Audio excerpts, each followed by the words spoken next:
kajiannya Syafiq Riza Basalama ini sudah tidak sesuai dengan dengan kajian-kajian keislaman yang sudah diwariskan dan dengan kondisi keislaman yang ada di Indonesia. Contohnya? Contohnya misal, salah satunya pernah di video itu menyebut tentang non-muslim.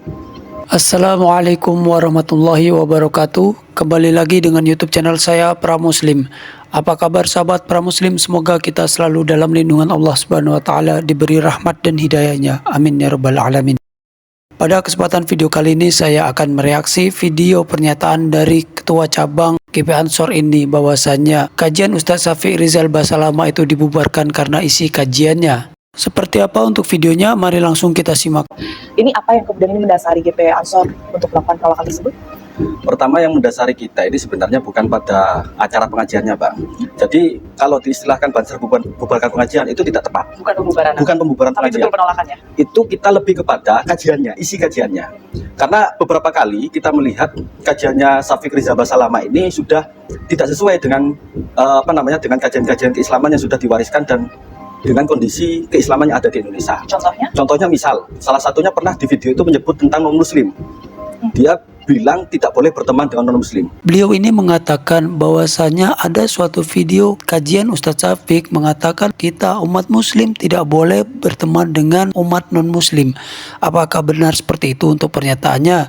Mari kita simak penjelasan dari Ustadz Syafiq. Kalau kita punya kenalan non-muslim, ya karena dia satu kampus, teman kita, nggak masalah, tapi jangan dekat. Lama-kelamaan, tatkala kita melihat perbuatan-perbuatan kekufuran dia, kita jadi biasa. Tidak ada yang awalnya kita benci, kita malah bisa jadi cinta sama dia. Itu yang ditakutkan. Kalau berdagang, bergaul sama orang non-muslim, nggak masalah. Di kota Madinah, Rasul sallallahu alaihi wasallam meninggal dunia, bayangkan. Meninggal dunia sallallahu alaihi wasallam, baju besinya itu digadaikan kepada orang Yahudi. Yahudi jemaah, bukan Nasrani. Yang sudah Allah sebutkan kebencian mereka kepada Islam. Tapi dalam bergaul nggak masalah. Tapi untuk jadi teman dekat jangan. Dia tidak akan mengingatkan kita untuk sholat jemaah. Karena tidak ada sholat dalam agama dia. Mungkin dia menghargai kita untuk sholat, iya ada. Ada orang-orang Nasoro yang kalau kita ke rumah dia, ini kayaknya waktu sholat, kalian mau sholat ya? Dia carikan tempat, mungkin seperti itu. Mungkin. Tapi menyuruh kita, wah, ada hal-hal yang haram buat kita, halal buat mereka. Sehingga kita mau tidak mau terpengaruh. Kalau teman ya teman biasa aja di kampus, selesai. Kecuali tadi kita ada maksud untuk berdakwah. Karena muslim itu mewarnai dan tidak diwarnai. Kalau antum berteman dengan dia, enggak Ustaz, ana berteman dengan non muslim ini ana harap bisa memberikan hidayah kepada dia. Dia orangnya baik. Umpamanya seperti itu. Wallahu a'lam bishawab. Nah, tadi Ustaz jelaskan mengenai berkawan dengan yang buruk dan kafir. Yang Ustaz maksud teman atau sahabat. Jadi sohib ini ada kedekatan. Kalau sekedar kenalan, ya nggak ada masalah. Kita ketemu di kampus, selesai. Itu mungkin tidak sampai jadi sohib sama kita, jadi sahabat yang kedekatan. Itu nggak ada masalah. Dia katakan saya punya teman kafir dan tidak bertakwa, tapi bersahabat dengan mukmin. Mohon dijelaskan, terima kasih. Nah, nggak ada masalah. Sekedar kita memang ada urusan sama orang kafir ini. Urusan bisnis atau karena dia kelas, dia sebagai ketua kelas, dia sebagai apa, kita ada urusan, tapi tidak menjadikan dia sebagai sahabat ya, teman dekat. Hadza wallahu a'lam. Dari penjelasan Ustadz Syafiq di sini mengatakan bahwasanya bukan tidak boleh berteman, tapi tidak boleh terlalu dekat karena ada sesuatu yang kita haramkan halal bagi dia. Dan Ustadz Syafiq Riza Basalama juga mengatakan bahwasanya Nabi Muhammad SAW pun menggadai baju besinya kepada orang Yahudi, yang mana ini sudah jelas orang kafir. Nah, dari penjelasan Ustadz Syafiq menunjukkan bahwa apa yang dikatakan oleh perwakilan GP Ansor ini tidak benar, dan itu hanya tuduhan mereka saja. Mari kita lanjutkan lagi ke pernyataan yang berikutnya. Loh, bagaimana kemudian agama yang diakui di Indonesia menurut Undang-Undang 45 ini ada 6? Terus yang kedua, pernah di suatu video beliau mengatakan bahwa berzikir itu nyanyian rame-rame gitu.